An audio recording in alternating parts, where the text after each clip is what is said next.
Free medical checkup camp रखा है यहाँ पे। पिछले बार भी हम 1 साल कैंप लगा के गए थे, तो लोगों की बहुत डिमांड थी कि सर दोबारा से उसी तरह का कैंप लगना चाहिए। हमारे बीच में डॉक्टर अम्बेश सिंह है, हेड एंड नेक कैंसर के। हमारे विधायक जी हैं हरपाल सिंह जी, और जादौन महासभा के अध्यक्ष हैं डीपी सिंह जादौन जी। हमारी अपनी एक एसोसिएशन है, नेशनल इंटीग्रेटेड मेडिकल एसोसिएशन। हमारी अलग अलग ब्रांच भी है। तो आज हमारी एसोसिएशन यहाँ पे कैंप लगा रही है। एक कैंप हमारा आज मोदी नगर में भी हो रहा है, जो हमारी जो महिला शाखा है वो मोदी नगर में कैंप लगा रही है। तो हम यहाँ पर रह के दोनों कैंप अरेंज कर रहे हैं। हमारे बीच में हमारे प्रेसिडेंट साहब हैं डॉक्टर मुकेश शर्मा जी, मैं उनसे रिक्वेस्ट करूंगा कि वो मंच पर आए। मैं नेशनल इंटीग्रेटेड मेडिकल एसोसिएशन का 12 साल प्रेसिडेंट रहा हूँ और 12 साल सेक्रेटरी भी रहा हूँ। अभी मैं इनका सबका संरक्षक हूँ, पैटर्न हूँ। ये सब मेरे नीचे काम कर रहे हैं, तो हम सब मिलकर ही काम करते हैं। हमारे बीच में हमारे सेक्रेटरी साहब डॉक्टर अनूप गुप्ता जी भी हैं, मैं उनका भी स्वागत करना चाहूँगा। हमारे बीच में हमारी वाइस प्रेसिडेंट डॉक्टर स्नेहलता जी हैं, जो लेडी डॉक्टर्स को देखने के लिए आई हैं यहाँ पे। इनका बहुत बहुत धन्यवाद। अपना क्लिनिक बंद करके आई हैं और हमारे साथ आई हैं। हमारे बीच में हमारी डॉक्टर वंदना जी भी हैं, जो गवर्नमेंट हॉस्पिटल में नोएडा में पोस्टेड हैं, लेकिन हमारी मेंबर हैं, मेरी जूनियर भी है, मेरे कॉलेज की भी हैं। मेरे बहुत सारे संबंध हैं इनसे, डॉक्टर वंदना जी से। तो ये भी अपना काम छोड़ के आए। आज तो वैसे छुट्टी है इनकी सरकारी में। आरोग्य मेला, वैसे योगी जी का एक आरोग्य मेला लगता है, जो संडे में आरोग्य मेला होता है, उसकी ये हेड भी है। लेकिन फिर भी योगी जी की बात इन्होंने नहीं मानी, हमारी बात मानी है, हमारे साथ आई है। इनके लिए बहुत बहुत धन्यवाद। और मैं डॉक्टर वंदना के बारे में एक चीज और बताना चाहूंगा। डॉक्टर वंदना किस में काम करती है? जुवेनाइल जेल में भी इनकी ड्यूटी लगती है। जो बच्चे बिगड़े हुए होते हैं ना, जो, अब मैं क्या कहूँ, आप कहोगे ऐसी बात कर रहे हो, जो बच्चे अपने मर्डर भी कर देते हैं, उन बच्चों को वहां लाके रखा जाता है। वहां पे मैडम जो है सेवाएं देती है अपनी गवर्नमेंट की तरफ से।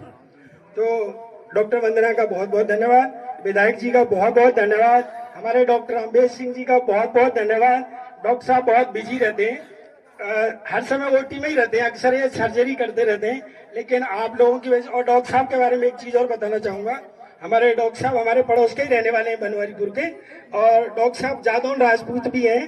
तो हम लोग तो मिलते ही रहते हैं, घर नोएडा में अक्सर मीटिंग में मिलते रहते हैं। हम लोग बहुत सारे कैंप करते हैं अपनी एसोसिएशन की तरफ से, क्योंकि मैं इसी गांव का रहने वाला हूं, तो मैंने सोचा कि इस गांव में भी कुछ सेवाएं दी जाएं।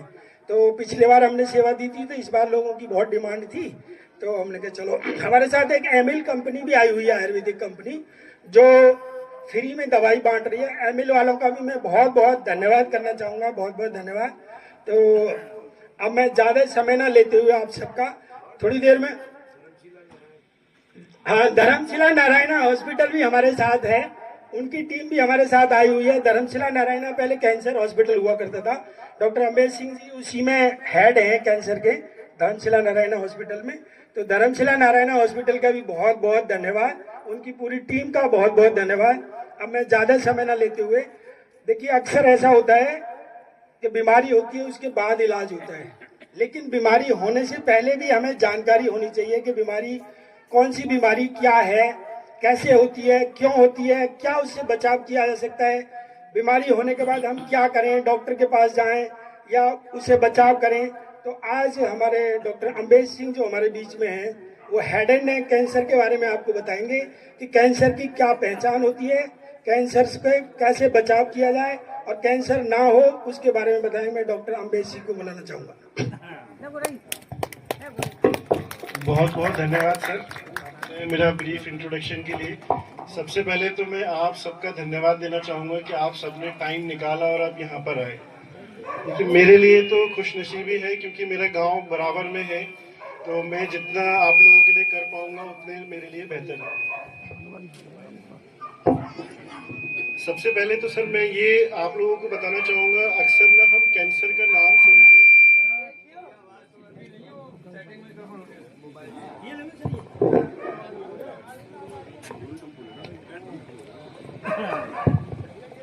हाँ, अक्सर यूजुअली क्या होता है कि हम कैंसर का नाम सुन के बहुत डर जाते हैं कि कैंसर हो गया है, अब ठीक नहीं होगा, क्या कारण हो सकते हैं, तो मैं सबसे पहले आपको ये बताना चाहूंगा, जो हमारे गांव में जो मुख्य कारण रहते हैं, अक्सर आपने देखा होगा, जब मैं भी छोटा था, मैं खुद बता रहा हूँ, जब मैं बहुत छोटा था, जब गांव में जाते तो मैं भी बीड़ी के बंडल बांटा करता था।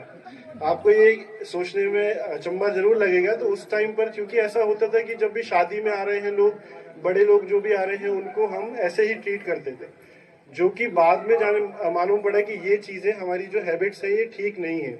अक्सर गांव में लोग तंबाकू खाना या बीड़ी सिगरेट पीना, शराब का सेवन, अक्सर ये बहुत कॉमन है। और अगर हम किसी को भी अगर मना करते हैं तो वो ऐसी तरह से बोल देते हैं, अरे सब भगवान ने लिखा है, जिसकी आनी है वो आएगी, जिसको नहीं बचना है वो नहीं बचेगा। तो ये कह के हम चीज़ों को टालते रहते हैं। अक्सर यही होता है कि अगर हम किसी अवेयरनेस कैंप में भी जाएंगे, किसी को समझाने की कोशिश भी करेंगे या बताएंगे कि भाई ऐसा मत करिए, तो वही कि अगर आप मुझे ये गारंटी दे सकते हो कि मैं नहीं खाऊंगा तो मुझे नहीं होगा, तो वो एक काउंटर आर्ग्यूमेंट में बदल जाता है, जो कि वो चीज़ लेना नहीं चाहते।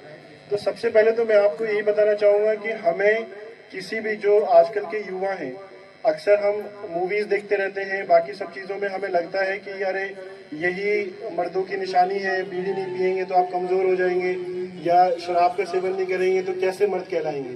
तो ये बहुत बड़ी चीज़ें हैं जो लोग अफवाहें फैलाते रहते हैं, ऐसा करने से ऐसा होता है, ऐसा करने से ये नहीं होगा।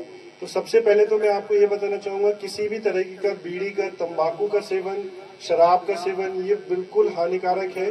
और मैं आपको खुद ये बोल रहा हूँ, मैं सब कुछ खरीद सकता हूँ, उसके बावजूद भी मैं कुछ नहीं लेता हूँ। यही मैं आपको चीज़ बताने की कोशिश कर रहा हूँ। अगर ये अच्छा होता तो शायद मैं भी कर रहा होता, मैं तो सब कुछ अफोर्ड भी कर सकता हूँ, उसके बावजूद भी मैं ये नहीं कर रहा हूँ। दूसरी बात, हमें कैसे पहचानना है क्या दिक्कतें होती हैं। अक्सर अगर मैं हेड एंड नेक कैंसर्स की बात करूं, जो मुंह के कैंसर हैं, गले के कैंसर हैं, तो सबसे पहले कोई भी ऐसा छाला हो जाए जो भर नहीं रहा हो, जो कम से कम 2 वीक से भरा ना हो। कभी भी हमें ऐसा लगे कि मुंह नहीं खुल रहा है, मुंह बंद होना स्टार्ट हो गया है, कोई दांत हिल रहा है, मुंह से खून आ रहा है, आवाज में कोई बदलाव है, सांस लेने में कोई दिक्कत हो रही है, कान में कोई दर्द हो रहा है, नाक से कोई खून आ रहा है, या नाक बंद हो गई है, गले में कोई गठान है, तो अक्सर हमें ऐसा लगता है कि अरे ये तो ऐसे ही हम बाबा के पास जाएंगे या वो चिपका लेंगे तो उससे ठीक हो जाएगा। मैं किसी बाबा जी या किसी के अगेंस्ट नहीं हूँ, बट मैं अक्सर, हमारे यहाँ दिक्कत क्या है इंडिया में, अगर मैं आपको एक आंकड़ा दूँ तो जो हम कैंसर डिटेक्ट कर पाते हैं वो एडवांस स्टेज में ही डिटेक्ट कर पाते हैं, क्योंकि 66% लोग ऐसे हैं जो कि इधर उधर ट्रीटमेंट में लगे रहते हैं, उसके बाद ही वहाँ पहुँचते हैं। और जब स्टेज हमारा बढ़ जाता है, चीज़ें बढ़ जाती हैं, तो उसका इलाज भी और उसके रिजल्ट्स भी पुअर हो जाते हैं। तो सबसे पहले तो मैं आपको यही कहना चाहूँगा कि अगर हमें कभी भी कोई सिम्टम आता है या कुछ भी ऐसा लगे, तो तुरंत हमें, चाहे कोई भी आपके आसपास के डॉक्टर हैं, उनको ज़रूर दिखाना चाहिए। किसी भी इस भरोसे में नहीं रहना चाहिए कि नहीं मेरे कहने से कुछ नहीं होगा, कुछ नहीं होगा, जो भगवान करेंगे वो करेंगे। भगवान तो करेंगे ही, लेकिन भगवान ने हमें बीड़ी पीने के लिए नहीं बोला, भगवान ने हमें तंबाकू खाने के लिए नहीं बोला, ना भगवान ने हमें शराब बना के दी कि शराब पीजिए। तो ये सब चीज़ें हमने खुद बनाई हैं, जो हमें खुद, हमारे लिए हानिकारक है। दूसरी चीज़ें जो महिलाओं में अक्सर होती है, जो स्तन के कैंसर है या सर्वाइकल कैंसर, जो बच्चादानी के कैंसर होते हैं, अक्सर हम इन चीज़ों के बारे में कभी बात नहीं करते हैं, क्योंकि हमारी महिलाएं, हमारे गांव में हमें भी जानते हैं कि इतना खुल के हम आते नहीं हैं, तो हम उनके बारे में बात नहीं करते। तो मुख्य जो कैंसर है, हमारे बच्चेदानी के मुख्य कैंसर या फिर स्तन के कैंसर, ये बहुत कॉमन कैंसर है, जिन्हें कि हम बचा सकते हैं, हम इनमें जिंदगियां बचा सकते हैं, सिर्फ एक छोटी स्क्रीनिंग, जो कि अल्ट्रासाउंड या मेमोग्राफी एक जाँच होती है, एक्सरे, उसके थ्रू, या फिर एक पेप स्मीयर करके जांच होती है, उसके थ्रू हम बच्चेदानी के मुख्य कैंसर को अर्ली डिटेक्ट कर सकते हैं। आजकल जो बच्चियां हैं उनके में वैक्सीन भी आ गई है, जो कि हम 9 साल से लेके स्टार्ट करते हैं, उसमें 2 वैक्सीन लगती हैं, वो हमें ज़रूर लगवानी चाहिए। तो ये चीज़ें जो हमें समझने की ज़रूरत है कि हम कुछ चीज़ों को बचाव से बेहतर कर सकते हैं। हम ट्रीटमेंट तो बाद की बात है, पहले हम उन चीज़ों पे फोकस करें जिस चीज़ों को हम बचा सकते हैं। तो मैं ये चाहूँगा कि आप मुझसे क्वेश्चंस पूछें, जो अपने डाउट्स हैं वो पूछें, तब मैं आपको कुछ बेहतर चीज़ें बताना चाहूँगा, क्योंकि मैं ये नहीं चाहता मैं एक भाषण दे के निकल जाऊँ और उसका कोई फ़ायदा आपको ना हो। तो मैं चाहता हूँ कि आप में से कोई उठे, अपने क्वेश्चंस पूछिए, या अपने जो भी डाउट हो, जो आपको लगे कि मैं आपके सॉल्व कर पाऊँगा, वो मैं बता सकता हूँ। कोई भी मैं चाहूँगा सर, कोई भी अगर आप पूछना चाहें तो आप पूछ सकते हैं। मैम देखिए, सबसे पहले अगर मैं लाइफस्टाइल मॉडिफिकेशन, जैसे कि हम खान पीन या अक्सर ऐसी बातें करते हैं, हमें सुनकर ये बड़ा दुख होगा कि यहाँ तो फिर भी जो एयर क्वालिटी इंडेक्स जो हम हवा ले रहे हैं वो फिर भी स्वच्छ है, लेकिन नोएडा दिल्ली में इतनी ज़्यादा है कि हम अगर AQI, हम एक मापन होता है कि हम ऐसे उसको मेजर करते हैं AQI को, कि अगर उसकी हवा की दशा कैसी है, 400 आंकड़ा है, 300 आंकड़ा है, तो मान के चलिए अगर 400 आंकड़ा है तो 20 सिगरेट हम रोज पी रहे हैं ना चाहते हुए भी। तो अगर हम 20 सिगरेट रोज पी रहे हैं तो कहीं ना कहीं हमें आने के बाद लंग कैंसर, बाकी सारी चीजें होंगी। दूसरी बात, आजकल हमारी डाइट क्या है, समोसे, बाहर का समोसा खाना, जो उसी तेल में वो 10 बार पका रहे हैं, वही बाहर की चीजें, हम चाय पी रहे हैं प्लास्टिक में पी रहे हैं, पानी पी रहे हैं तो प्लास्टिक में पी रहे हैं, तो कहीं ना कहीं वो पानी में भी प्लास्टिक, माइक्रो प्लास्टिक आ रहा है। गर्म चाय पी रहे हैं वो भी हम प्लास्टिक उसमें जा रहा है।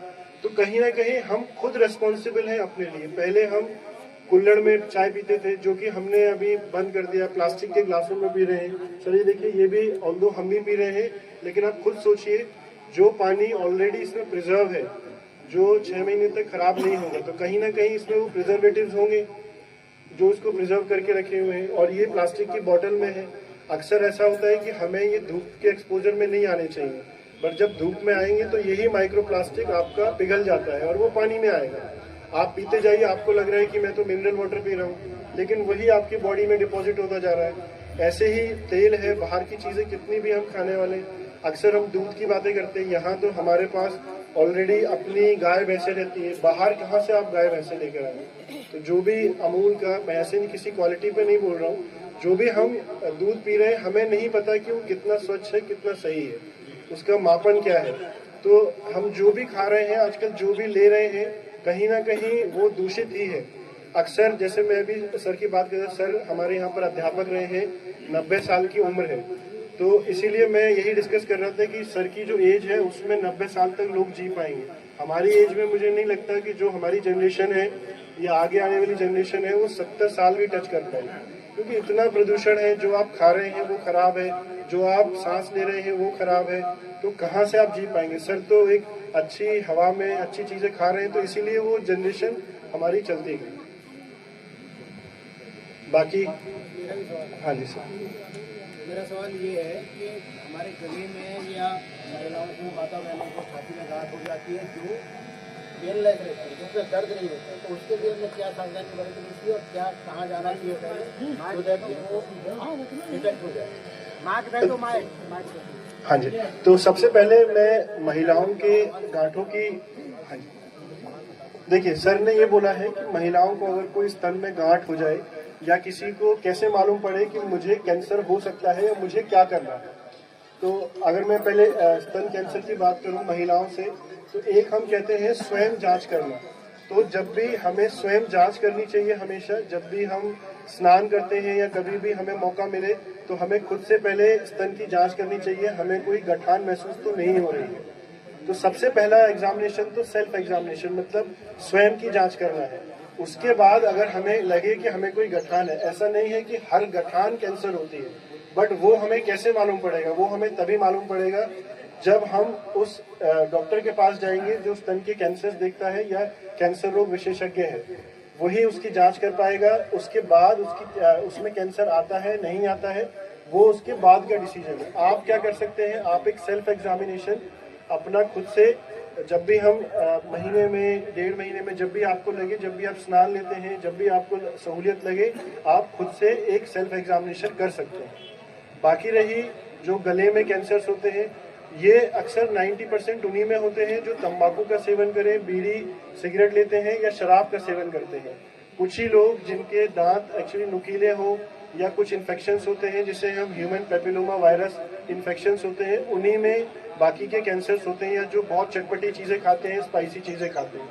तो अगर हमें ऐसा लग रहा है कि हमारी आवाज़ में कोई बदलाव हो रहा है और उसको 2 हफ्ता हो गया है, या खाना निगलने में कोई परेशानी है जिसे 2 हफ्ता हो गया है, कोई भी ऐसा छाला है जो नहीं भर रहा है, अक्सर इन्फेक्शंस की वजह से भी हमारे गले में दर्द होता है, तो वो हफ्ता 10 दिन चल सकता है। लेकिन फिर भी आपको लगे कि 10 दिन हो गया, 2 हफ्ता हो गया, ये नहीं भर रहा है, और मैं कहीं ना कहीं तंबाकू या बीड़ी का सेवन करता हूँ, तो हमेशा हमें स्क्रीनिंग करानी चाहिए, डॉक्टर्स को दिखाना चाहिए, एटलीस्ट ये पता लगाने के लिए कहीं मुझे कैंसर तो नहीं हो गया। ऐसा नहीं है कि हर दर्द कैंसर होगा, बट अगर कैंसर है तो हम उसे अर्ली स्टेज में पकड़ सकते हैं। जैसे कि अर्ली स्टेज में हम किसी भी कैंसर को पकड़ लेते हैं तो उसका ठीक होने का चांसेस 80 से 90% है, लेकिन वही कैंसर अगर तीसरे से चौथी स्टेज में पहुंच गया तो उसका ठीक होने का चांसेस सिर्फ 30 से 50% रह जाता है।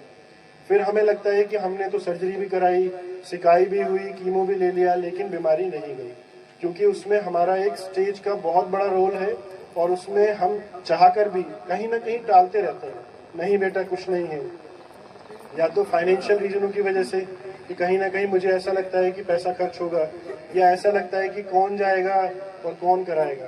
तो ये सब चीज़ें हमें ना सोच के अपनी हेल्थ को बहुत ज़्यादा ध्यान देना चाहिए। ऐसा नहीं सोचना चाहिए कि अरे चलती रहेंगी चीज़ें, जो भगवान ने लिखा है वही होना है, होना वही है, मैं इस बात के लिए आपको वाकिफ़ हूँ, लेकिन इसका मतलब ये नहीं है कि चलते तार हैं, अगर उसमें करंट आ रहा है तो हम लटक जाएंगे, अगर मरना होगा तो मर ही जाएंगे। तो हमें रिस्क अपना कम करना है। मेरा कहने का मतलब यही है कि हम अपनी तरफ से जो रिस्क कम कर सकते हैं उतना हमें करना चाहिए, बाकी जो भाग्य में लिखा है वो तो होना वही है। हम भी यहाँ गाड़ियों से चलते हैं, गाड़ियों से जाते हैं, लगभग 2 से 4 लाख मृत्यु होती है सिर्फ एक्सीडेंट से इंडिया में, लेकिन हम कभी सोच के नहीं चलते कि हमारा एक्सीडेंट हो जाएगा। हम यही सोच के चलते हैं कि जहाँ हम जा रहे हैं वहाँ सुरक्षित पहुँचेंगे। उसके लिए हम क्या करते हैं, हम अपनी स्पीड को लिमिट करते हैं, हम 60 से 80 पर चलाते हैं, सीट बेल्ट लगाते हैं, लेन ड्राइविंग करते हैं, इतना हमारा फर्ज है। उसके बाद भी अगर आपके ऊपर ट्रक गिर जाएगा तो आप कुछ नहीं कर सकते। तो ये एक किस्मत एक अलग चीज़ है, लेकिन जो हम अपने रिस्क बचा सकते हैं उतना हमें ज़रूर करना चाहिए। तो हम मेरा आने का मकसद, डॉक्टर वीपी सिंह जी का मकसद यही है यहाँ आने का, कि हम आपको ये अवेयर कर सकें, ये चीज़ समझा सकें कि स्क्रीनिंग हमें पहले से पता लगाना कितना ज़रूरी है, और हमें कोई भी अगर सिम्टम है तो उसको दिखाना बहुत ज़रूरी है। ठीक है, और कोई अगर प्रश्न पूछना है? हाँ,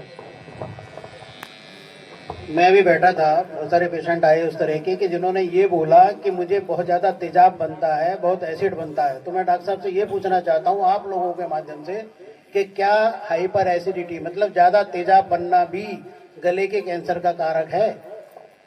बिल्कुल सर, बहुत ही अच्छा क्वेश्चन है सर। क्या होता है, देखिए अगर तेजाब ज़्यादा बन रहा है तो अक्सर कुछ लोगों की हैबिट या तो ऐसी होती है कि बहुत मिर्च मसालेदार लोग बहुत सारी चीज़ें खा रहे हैं, या फिर ऐसा है कि सोने से पहले एकदम लेट डिनर करना, या जो लोग बहुत शराब का सेवन करते हैं, लेट नाइट डिनर करते हैं, बहुत ज़्यादा हैवी खा के लेट जाते हैं, तो उनमें, और गांव में हमारे चाय पीने की आदत बहुत है, सुबह उठेंगे तो चाय, दोपहर में चाय, रात में चाय, जब उनका किसी से मिलना है तो चाय, या तो चाय पियेंगे या शराब पियेंगे। तो 2 ही चीज़ें हैं जिनमें एसिडिटी ज़्यादा रहती है। तो अगर किसी में एसिडिटी ज़्यादा रहती है तो डेफिनेटली वो एक रिस्क फैक्टर बन जाता है गले के कैंसर का भी, और जो नली है, खाने की नली है जिसे हम ईसोफेगस बोलते हैं, उसका भी, और पेट के कैंसर का भी। तो ये अगर हमें बार बार ऐसी शिकायत रह रही है कि जलन हो रही है, या बार बार हमें ऐसा लगता है, तो हमें जांच जरूर करानी चाहिए। वो शुरुआती लक्षण हो सकते हैं किसी कैंसर बनने के। फिर भी मैं वही बात दोहरा रहा हूँ, ऐसा नहीं है कि हर चीज़ कैंसर ही होती है, लेकिन अगर हम उसको पहले से स्क्रीन कर लें, अगर हमें कोई भी दिक्कत रह रही है उसको पहले से हम उसे अगर जांच करा लें तो कभी कभी हम उसको अर्ली स्टेज में पकड़ सकते हैं और हम बिल्कुल सही भी हो सकते हैं।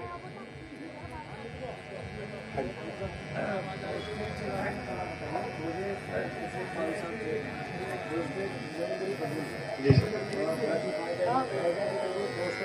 ठीक है। और मैं मतलब कमाए और सेवा करता हूँ, सर आपका कोई ब्लड टेस्ट हुआ है पीएसए या कुछ? कितना है सर?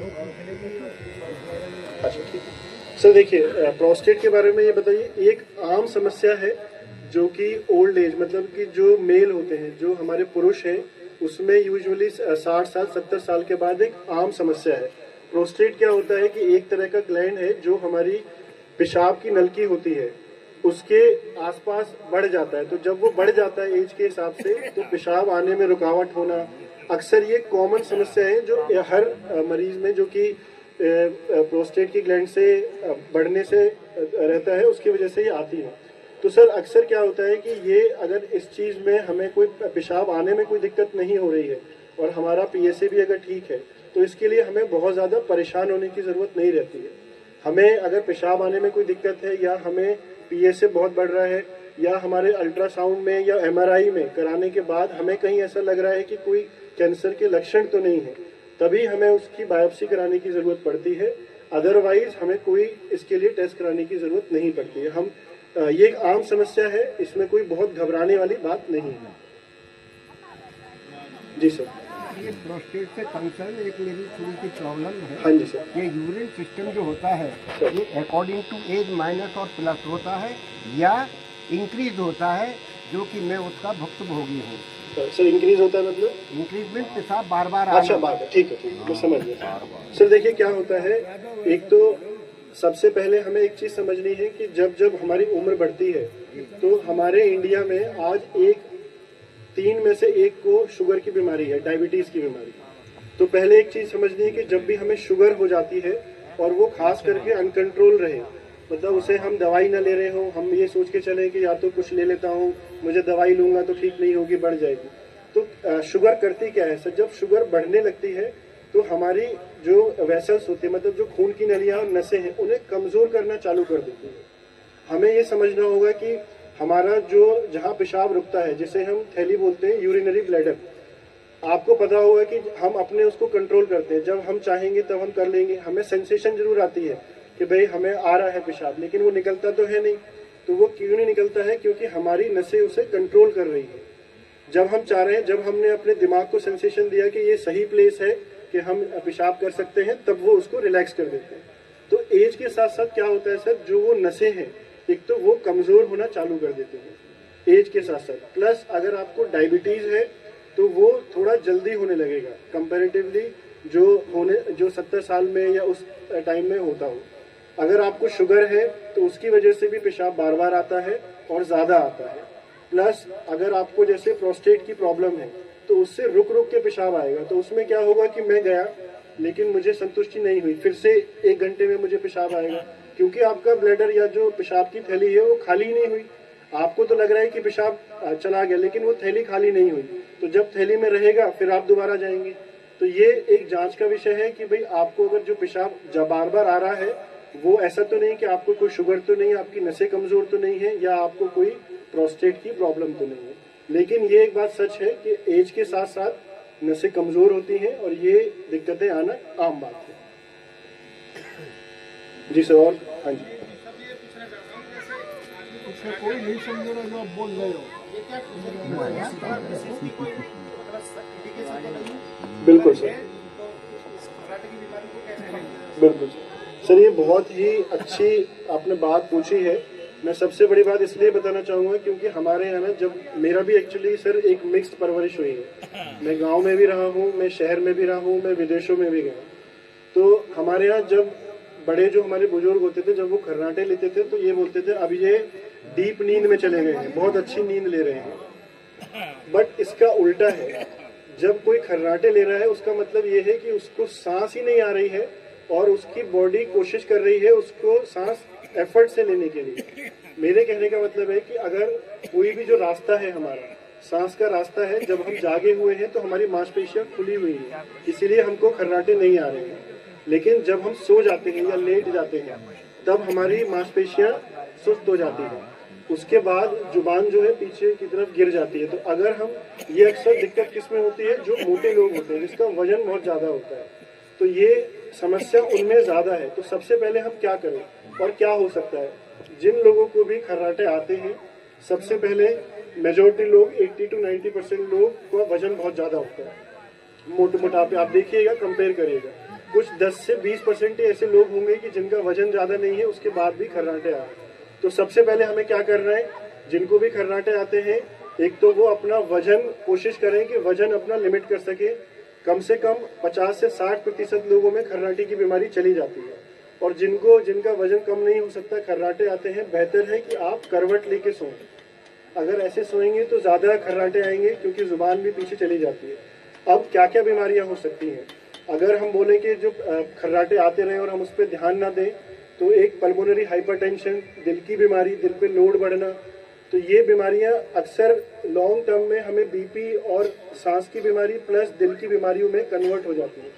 आपने कुछ मूवीज देखी हो तो एक रीमा लागू आपने अगर सुना हो तो एक एक्ट्रेस थी, वो भी इसी वजह से उनकी डेथ हुई थी क्योंकि उनको भी खर्राटे आते थे और लॉन्ग टर्म से आने के बाद उसको उनको खर्राटे के साथ ही धीरे धीरे उनका एक टाइम में जो भी हमने आर्टिकल पढ़ा कि उनको एक दिल का दौरा पड़ा, उसकी वजह से उनकी मृत्यु हो गई। तो ऐसा नहीं है, कुछ चीज़ें जो हमारी बचपन से हम सुनते आ रहे हैं कि ऐसा नॉर्मल होता है, ये नॉर्मल नहीं है सर। हमें हमेशा वजन पे कंट्रोल करना चाहिए। गांव में ये अच्छी चीज़ थी कि लोग मेहनत करते थे तो सबके वजन कंट्रोल रहते थे, लेकिन अब गांव में भी एसीज आ गए, टीवी आ गए हैं, नौकर आ गए हैं, काम करने के लिए लोग हैं। अब हम भी मोमोज खाने जाते हैं, गांव के बाहर भी आपको पिज़्ज़ा की शॉप मिलेगी, गांव के बाहर भी आपको बर्गर की शॉप मिलेगी। आपको बच्चे को अगर खुश करना है तो पहले दादा बोलते थे चलो आज मैं तुम्हें गाय का दूध पिलाता हूँ, आज मैं अपने हाथ से दूध पिलाता हूँ, आज कहते हैं चलो बाहर मैं आपको बर्गर खिलाता हूँ। तो अक्सर खुद ही हम ही अपनी आगे की जनरेशन को खराब कर रहे हैं। तो ये चीज़ हमें भी सोचनी है और बहुत सारी चीज़ें हैं जो हमें गांव के स्तर पर भी बदलने की ज़रूरत है, क्योंकि जो सोचे थी, जो हम सोचते थे कि ऐसा है वो ना हो और जो हम कर रहे थे वो चीज़ें बहुत अंतर में हो सकती है।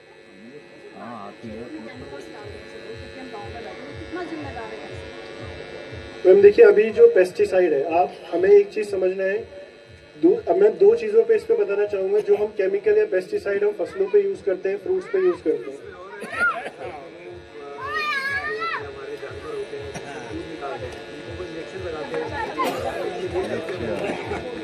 आज लगता है मेरी लड़ाई करा देंगे आप। ठीक है, नहीं देखिए, बिल्कुल मैं बहुत बहुत धन्यवाद करता हूँ सर आपका कि आपने ये क्वेश्चन पूछा। देखिए सर, सबसे बड़ी बात क्या है, अक्सर गांव में क्या होता है कि अगर किसी भी भैंस का बछड़ा मर जाता है या हम उसे लंबे तौर पे ऑक्सीटोसिन के एक इंजेक्शन देते रहते हैं, तो ये एक आम प्रैक्टिस है, ये मुझे भी पता है, मेरे गांव में भी होती थी और अक्सर हर जगह होती है। बट सर आपको एक चीज़ समझने की ज़रूरत है, वो जो हम हार्मोन उसको दे रहे हैं, वो अगर वही दूध एक बच्ची पी रही है तो वो हार्मोन उसमें भी जा रहा है। तो अर्ली प्यूबेरिटी मतलब जो पहले आपने देखा होगा कि जो यंग बच्चियां हैं उसमें जो महावरी आ रही थी वो पहले 14-15 साल में आती थी, आप देखा होगा वो 10 साल 11 साल इसमें आती जा रही है। वो क्यों आ रही है, उसका भी कारण हम ही है। जैसे सर ने बहुत अच्छा बताया कि हम भैंसों को इंजेक्शन देना जिससे कि दूध हम लंबे तौर पर ले पाएँ या बछड़ा मर गया तो ले पाएँ, तो ये कहीं ना कहीं हमारे सब बच्चों को हानिकारक हो रहा है, लेकिन हमें नहीं पता। गांव में तो नकली दूध भी बन रहा है, मुझे भी पता है, यूरिया लोग यूज़ करते हैं, तेल मिलाना, यूरिया मिलाना, लेकिन सब नहीं कर रहे हैं सर। 99% लोग अच्छे ही लोग हैं, 99% सब अच्छा कर रहे हैं, लेकिन जो 1% लोग हैं वो ये बनाने के बाद जब सारा अच्छा दूध है, जब सब उसी में चला जाएगा तो सारा दूध खराब, तो जो भी डिस्ट्रीब्यूट होगा वो सब खराब हो जाएगा। और दूसरी बात, जो हम फसलों में पेस्टिसाइड लगाते हैं या कोई भी लगाते हैं, उसमें दो चीज़ों पर मैं आपको बताना चाहूँगा। जब हम दवाई छिड़क रहे हैं तो हमें भी मास्क लगाने की ज़रूरत है। पहले तो वो दवाई अगर कीटाणु को मार रही है तो कहीं ना कहीं आपको भी कहीं ना कहीं वो दूषित कर रही है, हानिकारक कर रही है। प्लस जब वो मार्केट में जाएगी वो इतनी धुलती नहीं है, कोई भी धोता नहीं है, तो हम भी वही पेस्टिसाइड खा रहे हैं जो कि जब वो कीटाणु मार सकता है तो वो हमें भी धीरे धीरे मार ही सकता है। तो कहीं ना कहीं कैसे मर रहे हैं, कैसे मर, अरे मैं तो कुछ खाता भी नहीं था, मेरे को तो आंतों का कैंसर डिटेक्ट हो गया, इससे बढ़िया तो कुछ खा ही लेता तो एटलीस्ट ये तो कह पाता कि भाई शराब पी के मेरे आंतों का लिवर का खराब हो गया।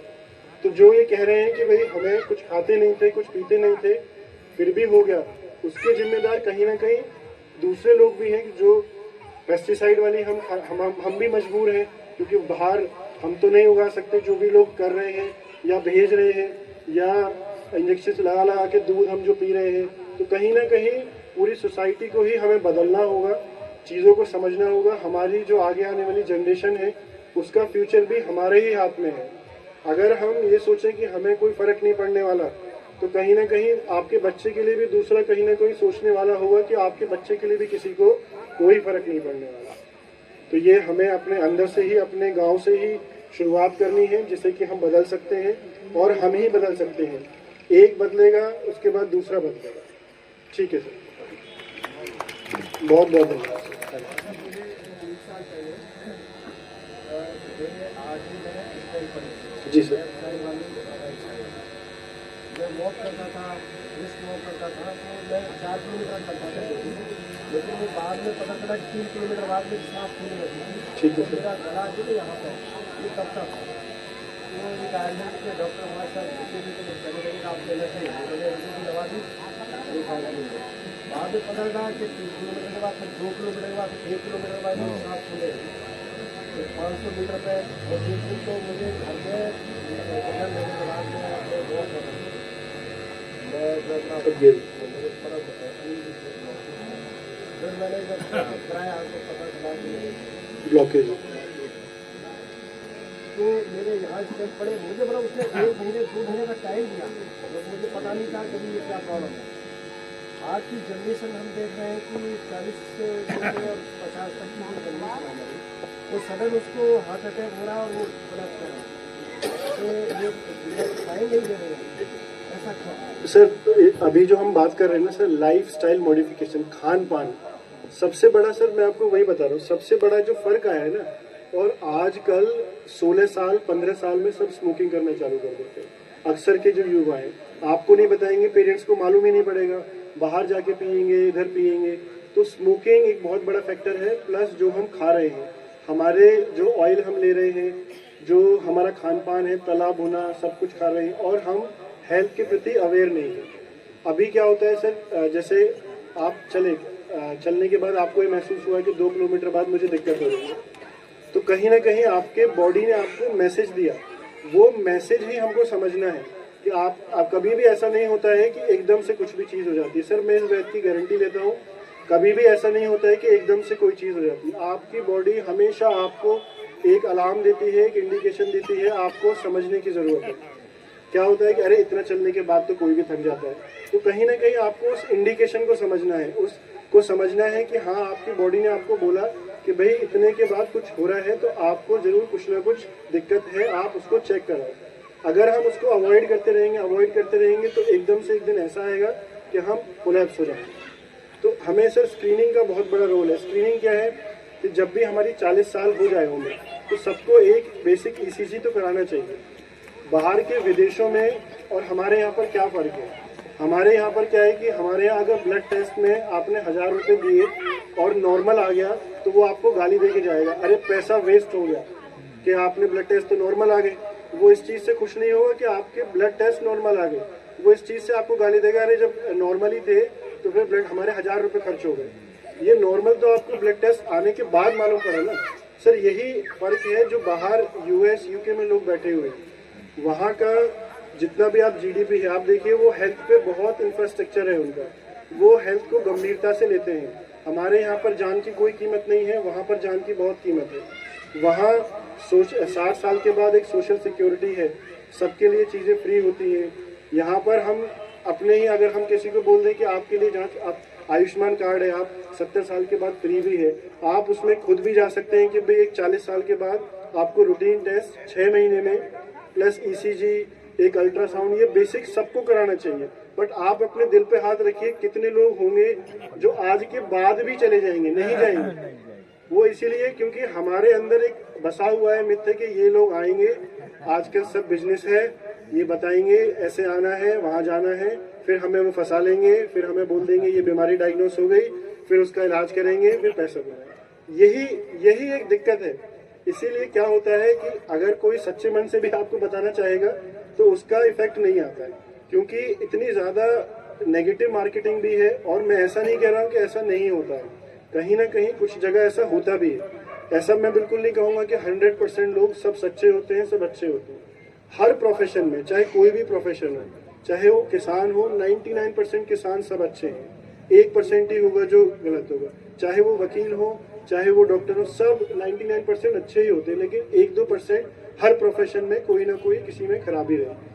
लेकिन हमें अच्छाई की तरफ देखना है, अपनी हेल्थ की तरफ देखना है, अपनी तरफ देखना है, लोगों की नेगेटिव की तरफ नहीं देखना।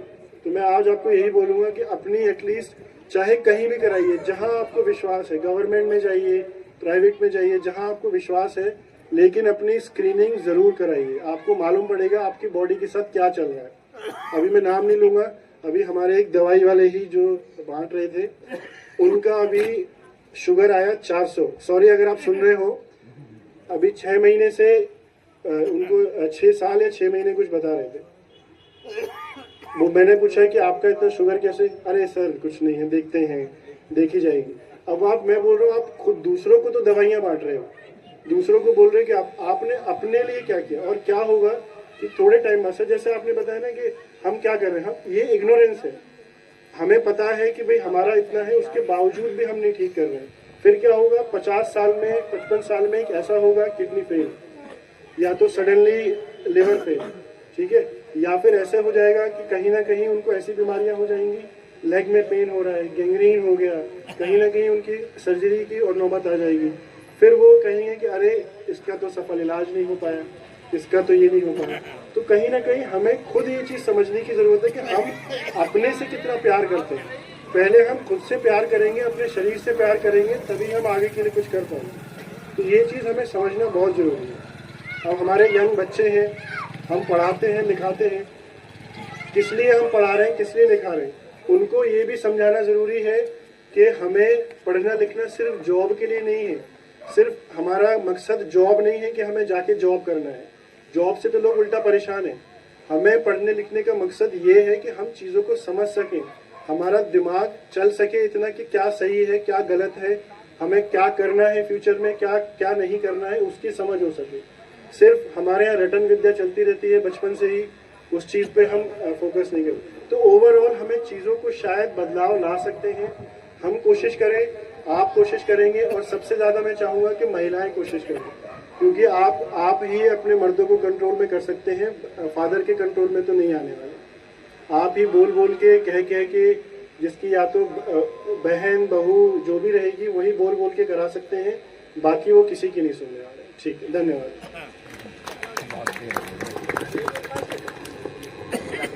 Thank you so much doctor Ambesh ji, आपने बहुत अच्छी बातें बताई। डॉक्टर साहब ने जैसे कि बोला है कि बॉडी अगर कोई भी इंडिकेशन दे रही है तो आप उसको हल्के में ना लें, डॉक्टर के पास जरूर जाएं, चाहे कोई भी इंडिकेशन हो रहा है। जैसे अभी भाई साहब ने पूछा कि यूरिन रुक के आता है, भाई साहब ने पूछा कि प्रोस्टेट की प्रॉब्लम रहती है।